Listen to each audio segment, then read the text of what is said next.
વિનંતી છે કે વાજિત્રો ત્યાં આજના 9 ઓગસ્ટ વિશ્વ આદિવાસી દિવસ નિમિત્તે ડેડિયાપાડા ઉજવણી સમિતિના કાર્યક્રમમાં અહીં ઉપસ્થિત તમામ વડીલો, માતા બહેનો, યુવાનો, ભૂલકાઓ, તમામ જે પણ ક્રાંતિકારી અહીં ઉપસ્થિત થયા છે સૌને મારા સેવા જોહાર છે। ગુરુગુલાલ જિંદાબાદ છે।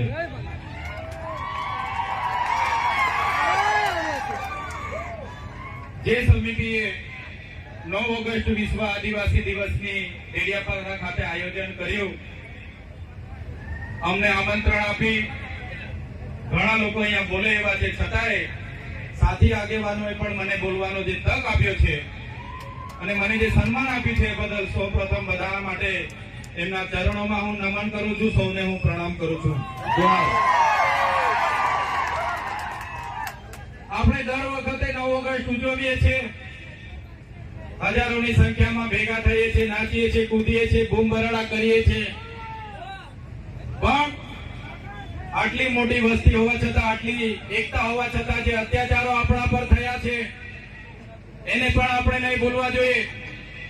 જે આદિવાસીઓને બંધારણમાં અધિકારો મળ્યા છે એ અધિકારો પર જ્યારે તરાપ મરાતી હોય તો એ પણ આપણે આજના દિવસે યાદ કરવું જોઈએ।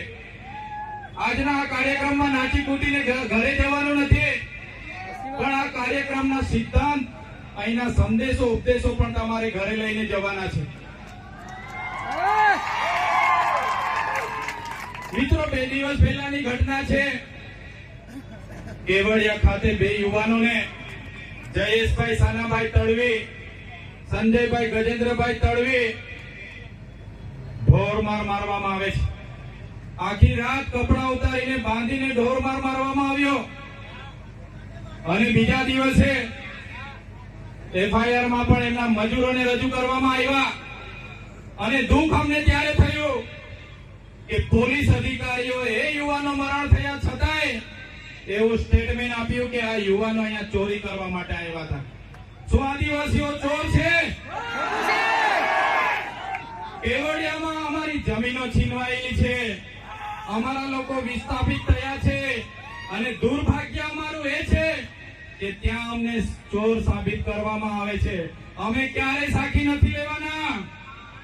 જે લોકોએ અમને ચોર કીધા છે, આવનાર દિવસમાં એનો જવાબ પણ એ લોકોએ આપવો પડશે, એનો ખુલાસો પણ એ લોકોએ કરવો પડશે। 13 તારીખે 5 દિવસનું બેસણું કેવડિયા ખાતે એ લોકોનું રાખ્યું છે એમના પરિવારોએ। ત્યારે એ લોકોની આપવીતી જોઈને, એ યુવાનોને જે રીતે મારવામાં આવ્યા એ જોઈને ખરેખર એટલી બેરહેમીથી આદિવાસી યુવાનો પર અત્યાચારો થયા છે।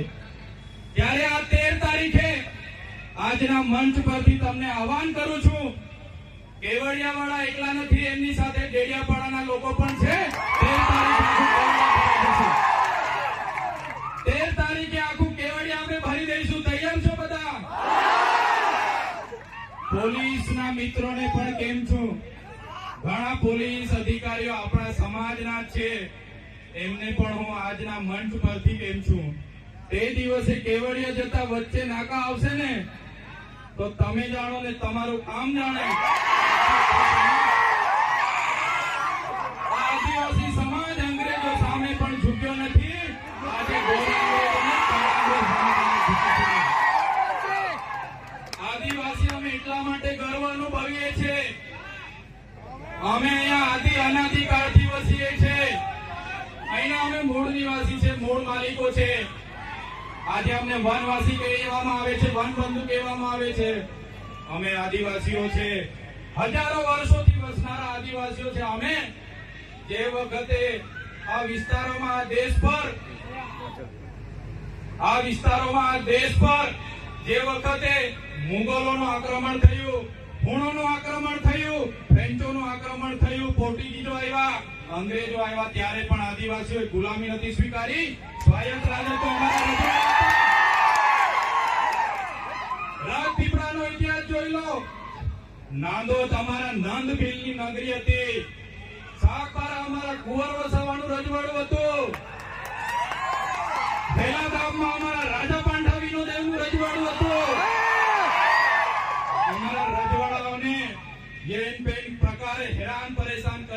ખસેડીને આજે અમને આદિવાસીઓને વિભાજિત કરવામાં આવ્યા છે. તમે રામાયણ વાંચી લેજો. રામાયણના પહેલા પાને આદિવાસી વાલ્મીકીનો ઉલ્લેખ હશે, છત્રીનો ઉલ્લેખ હશે, હનુમાનનો ઉલ્લેખ હશે, નિષાદનો ઉલ્લેખ હશે. આ અમારા આદિવાસી અમારા પૂર્વજો છે. તમે મહાભારત ઉઠાવીને વાંચી લેજો. જે એકલવ્ય છે અમારા આદિવાસીના પૂર્વજ છે. તમે મહારાણા પ્રતાપનો ઇતિહાસ વાંચી લેજો. એમાં ભૂગા ભીલ અમારી જે સેના હતી એ આદિવાસીઓની હતી. અમે એ સમાજમાંથી આવીએ છીએ એટલે અમને ગર્વ છે. શિવાજીનો ઇતિહાસ વાંચી લેજો. દેવડા ભીલ જે સેના લઈને આવ્યા હતા એ અમારા આદિવાસી હતા. આદિવાસી અંગ્રેજો સામે સૌપ્રથમ કોઈ લડ્યા હોય 35 વર્ષ સુધી ટાટિયા ભીલ લડ્યા હતા, ખાજ્યા નાયક લડ્યા હતા, તિલકા માઝી લડ્યા હતા, બિરસા મુંડા લડ્યા હતા. એ સમાજમાંથી અમે આવીએ છીએ. આઝાદીમાં ગુરુ ગોવિંદસિંહ માનગઢ ખાતે 1500 આદિવાસીઓનો સમૂહ મળ્યો. અંગ્રેજોએ ગોળીબાર કરીને હત્યાકાંડ કર્યો. 1500 આદિવાસી મરી ગયા. આજે ઇતિહાસમાં અમારા આદિવાસીઓને જગ્યા નથી મળી. અમે ક્યારે સાખી નથી લેવાના. જે રીતે આદિવાસીઓ સાથે અન્યાય થયો, આજે દેશમાં આઝાદીનો અમૃત મહોત્સવ મનાવવામાં આવે છે. કરોડો રૂપિયાના તાઇફાઓ કરવામાં આવે છે. આદિવાસી વિસ્તારમાં મોટા ડેમો બનાવી દેવાથી આદિવાસી વિસ્તારમાં મોટા સ્ટેચ્યુ બનાવી દેવાથી, રોડ હાઈવે બનાવી દેવાથી આદિવાસીનો વિકાસ થવાનો નથી. આદિવાસીઓને ડેમનું પાણી આપો, સારી શાળા આપો, સારી કોલેજ આપો, સારા ડોક્ટર આપો, સારી યુનિવર્સિટી આપો, તો જ આદિવાસીનો વિકાસ થવાનો છે. આજે ગુજરાતમાં 15% આદિવાસીઓ વસે છે. દેશમાં 8% આદિવાસીઓ વસે છે. દરેક ક્ષેત્રોમાં અમારી સાથે અન્યાય થયો છે. જે પણ સરકારો આવી માત્ર ને માત્ર મત બેંક તરીકે આદિવાસીનો ઉપયોગ કર્યો છે. આજે તમે કોર્ટમાં જજો, કોર્ટમાં જે જજો બેસે છે, આજે ગુજરાતમાં અમે 15% છે તો 100 જજમાંથી 15 જજ આપણા હોવા જોઈએ કે નહીં હોવા જોઈએ? આઈએસ આઈપીએસ આપણા 15 હોવા જોઈએ કે નહીં હોવા જોઈએ? મામલતદાર, ટીડીઓ, કલેક્ટર અમારા 15 હોવા જોઈએ. તે આજે નથી. એ હવે આવનાર દિવસોમાં આદિવાસી સમાજે જાગવાનું છે. આટલી મોટી સિટીઓમાં રિયલ એસ્ટેટ બને છે. રિયલ એસ્ટેટના બિલ્ડરો કોણ છે? કેટલા આદિવાસીઓ રિયલ એસ્ટેટના બિલ્ડરો છે? અમારા લોકોને શિક્ષા નથી આપવામાં આવી. નર્મદાનું પાણી નથી આપવામાં આવ્યું. કડાણા ઉકાઈ ડેમનું પાણી નથી આપવામાં આવ્યું. આજે પણ અમારા લોકો મજૂરી માટે શહેરમાં જેવા મજબૂર થયા છે. અમે સાચી નથી લેવાની. એટલા માટે જ અમે કહીએ છીએ આજના મંચ પરથી, જે રીતે નાગા લોકોનું નાગાલેન્ડ બન્યું, મરાઠાઓનું મહારાષ્ટ્ર બન્યું, ગુજરાતીઓનું ગુજરાત બન્યું, તેલુગુ લોકોનું તેલંગાણા બન્યું, તમિલ લોકોનું તમિલનાડુ બન્યું, એવી જ રીતે અમને ભીલોને અલગ ભીલ પ્રદેશનું 29મું રાજ્ય મળ્યું. જય ભીલ પ્રદેશ! ભીલ પ્રદેશ અમને 29મું રાજ્ય ભીલોને આબાગીત આપો. એની રાજધાની અમે કેવડિયા બનાવીને રહીશું. અમારી પાસે પાણી છે, વીજળી છે, કાકરાપાર, નર્મદા. અમારી પાસે લિગ્નાઇટોની ખાણો છે રાજપારડીમાં, આમા ડુંગરમાં યુરેનિયમની ખાણો છે, છોટાઉદેપુરમાં રેતી નીકળે છે, જળ છે, જંગલ છે, જમીનો છે. અલગ રાજ્ય અમને આપી દો, અમે અમારા આદિવાસીઓનો વિકાસ કરી લઈશું. જે અમારો ભીલ પ્રદેશ હતો, દેશ આઝાદ થયા પછી આદિવાસીઓને વિભાજિત કરી દેવામાં આવ્યા છે. 13 જિલ્લાઓને મધ્યપ્રદેશ, 12 જિલ્લાઓને રાજસ્થાનમાં, 14 જિલ્લાઓને ગુજરાતમાં અંબાજીથી ઉમરગામ સુધી, 10 જિલ્લાઓ નંદુરબાર, નાસિક, પાલઘર સુધીના મહારાષ્ટ્રમાં લઈ જવામાં આવ્યા છે. આજે પણ અમારો મહારાષ્ટ્ર, મધ્યપ્રદેશ અને રાજસ્થાન સાથે અમારી સંસ્કૃતિ સાથે છે, પરંપરા હરકી છે, રીત ભાષા હરકી છે. આજે પણ અમારો રોટી બેટીનો વ્યવહાર છે. આજે પણ અમે એમની સાથે સાથે રહીએ છીએ. આજે અમે ભીલ પ્રદેશની માંગ કરીએ છીએ. આજે તમે જોઈ લો, આ ભીલ પ્રદેશનું વિભાજન કરવામાં આવ્યું. આજે મધ્યપ્રદેશની કુલ વસ્તીના 21% મધ્યપ્રદેશમાં આદિવાસી વિસ્તારમાં છે, રાજસ્થાનમાં 13% છે, ગુજરાતમાં અંબાજીથી ઉમરગામ સુધી 15% આદિવાસીઓ છે, મહારાષ્ટ્રમાં 9.48% આદિવાસીઓ, ટોટલ 3.5 કરોડની વસ્તી થાય છે. અમને અલગ બિલ પ્રદેશ આપો, અમે અલગ અમારા લોકોનો વિકાસ કરીશું. બંધારણમાં જોગવાઈ છે, આર્ટિકલ 3 તમે વાંચી લેજો. જે રીતના મહારાષ્ટ્રમાંથી ગુજરાત રાજ્ય બન્યું, આજે દેશ અને ગુજરાતનો વિકાસ થયો, પણ આદિવાસીઓનો વિકાસ નથી થયો. એટલા માટે અમે કહીએ છીએ કે અમેરિકામાં આપણા જેટલી વસ્તી નથી, છતાં પણ 50 રાજ્યો છે, જ્યારે ભારતમાં 28 જ રાજ્ય છે. તો 29મું રાજ્ય બનવું જોઈએ કે નહીં બનવું જોઈએ? બનવું જોઈએ. એની રાજધાની કેવડિયા હશે. આખું મંત્રીમંડળ અને મુખ્યમંત્રી, અહીંનું આખું અધિકારી ગણ, અહીંનું પોલીસ તંત્ર તમામમાં આદિવાસી હશે, તો જ અમારા આદિવાસીઓનો વિકાસ થશે. એટલા માટે જેટલા પણ અન્યાય અત્યાચાર થયા છે, ડેડિયાપાડા વાળાને એવું લાગશે, ઝઘડિયા વાળા શાકબારા વાળાને લાગશે, કેવડિયા વાળાને મારી નાખે, આપણે શું? પણ નહીં. આજે કેવડિયા વાળાનો વારો છે, કાલે માલસામોટ વાળા પણ તૈયાર રહેજો માર ખાવા માટે. એના પછી દેવ મોગરા વાળા તૈયાર રહેજો, બધાનો વારા પરથી વારો આવવાનો છે. એકલ દોકલ બધાનું કામ લેશે આ લોકો. એટલા માટે કેમ છું, કેવડિયા એકલું નથી, આપણે બધાએ 13 તારીખે કેવડિયા જઈને આપણી એકતા બતાવવાની છે. એમાં કોઈએ પાછી પાની કરવાની નથી. વિકાસની વાતો થાય છે અને આદિવાસીઓ સાથે અન્યાય થયા છે, ત્યારે અમે ક્યારે સાકી નથી લેવાના. આજે તમને એટલા માટે અમારે કહેવું પડે છે કે આપણા સમાજના લોકો પાર્ટી પક્ષમાં છૂટાછવાયા થઈ ગયેલા છે, અલગ અલગ સંગઠનોમાં, અલગ અલગ ધર્મ સંપ્રદાયોમાં, પણ કોઈ બી પાર્ટીમાં હોય, સમાજની વાત આવે ત્યારે આપણા બધા લોકોએ ભેગા થવું જોઈએ. આજે ભેગા નથી થતા, એ બડી દુઃખની વાત છે. દુઃખની વાત છે, આપણે ભેગા નથી થતા. અમે આ જાહેર મંચ પરથી કહીએ છીએ, જે દિવસે આદિવાસીઓના અવાજ બનતા અમારી પાર્ટી અમને રોકશે, એ દિવસે સૌથી પહેલા પાર્ટીના પાટિયા ઉતારીને અમે મૂકી દઈશું. અમારો સમાજ પહેલા, પછી પાર્ટીનો અમે વિચારીશું. આવનાર દિવસોમાં જ્યાં પણ આદિવાસી સાથે અન્યાય થશે, એ મહારાષ્ટ્ર હશે કે મધ્યપ્રદેશ હશે, આ આદિવાસી સમાજ માટે અમે લડી લઈશું. અને અમે એ જ ઉપદેશ આપને આપીએ છીએ. આજે એસસી અને એસટી કોટામાં 7 જજોની ન્યાયપીઠે જે ચુકાદો આપ્યો છે, મિત્રો, આવનાર દિવસોમાં આપણા શિક્ષણની અનામત, આપણી નોકરીની અનામત, આપણી રાજકીય અનામત ખતમ થઈ જવાની છે. યાદ રાખજો કે જજોએ જજમેન્ટ આપ્યું છે, એ ગંભીર બાબત છે. મિત્રો, તમે જાણ્યું હશે, આ વિસ્તારોમાં નકલી કચેરીઓ પકડાય, નકલી અધિકારીઓ પકડાય, નકલી ઘી પકડાય, નકલી ટોલ નાકા પકડાય. પણ હું તો તમને કેમ છું કે નકલી આદિવાસી ધારાસભ્ય પણ આ ગુજરાતમાં છે. આપણા એસટી સર્ટિફિકેટ બનીને જો કે જજોએ જજમેન્ટ આપ્યું છે, એ ગંભીર બાબત છે.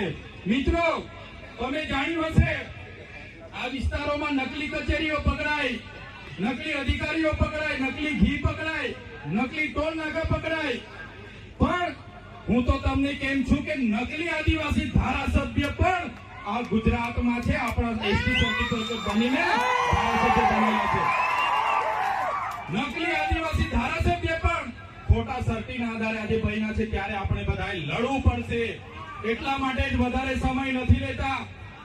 અહીંયા આવીને નાચી કૂદીને છૂટા પડવાની વાત છોડો. આપણા બાળકોને ભણાવો, આપણા લોકોને સિંચાઈનું પાણી મળે, સારી સુવિધા મળે, એ માટે લડો. આદિવાસી કોઈ પાસે શિક્ષા નથી છીનવી, આદિવાસીઓએ આજ દિન સુધી કોઈની નોકરી નથી છીનવી, આદિવાસીઓએ આજ દિન સુધી કોઈની જમીનો નથી છીનવી. તો આપણું છીનવાય છે ત્યારે તમે કેમ ચૂપ બેસો છો? આદિવાસીઓનું છીનવાય ત્યારે આખો સમાજ ચૂપ બેસે છે, ત્યારે દુઃખ થાય છે. એટલા માટે કોઈ પણ પક્ષ પાર્ટીમાં જે પણ નેતાઓ હોય, વડીલો હોય, યુવાનો હોય, બધા જ લોકોને આજે હું આહ્વાન કરું છું, પક્ષ પાર્ટી ચૂંટણી આવશે ત્યારે આપણે દેખાઈ જશે, પણ જ્યારે સમાજની વાત આવશે, જ્યારે કેવડિયાની વાત આવશે, બધાએ નીકળી પડવું પડશે, તો જ આ લોકોને આપણે એકતા બતાવી શકીશું. એટલે સમય ઘણો થયો છે, વધારે વિશેષ નથી કહેતા, પણ અમે વિધાનસભામાં તમે બધાએ મોકલેલા છે. વિધાનસભામાં જઈને અમે બધું જોયું, જાણ્યું, અને આપણા સમાજ સાથે જ્યારે પણ કઈ થાય છે, મા બહેનો રાતે ફોન કરે, સવારે ફોન કરે અને કહે છે કે અમારી સાથે આપવીતી થઈ છે, ત્યારે મને દુઃખ થાય છે કે આટલી બધી યુવા શક્તિ છે. આદિવાસી યુવાનો રાતે 11 વાગ્યાથી નાચશે, 5 વાગ્યા સુધી આદિવાસી યુવાન થાકશે નહીં. આદિવાસી યુવાન અહીંથી પગપાળા લઈને નીકળશે, 15 દિવસ પાવાગઢ ને ભાગવલ જશે, આદિવાસી યુવાન થાકવાનો નથી.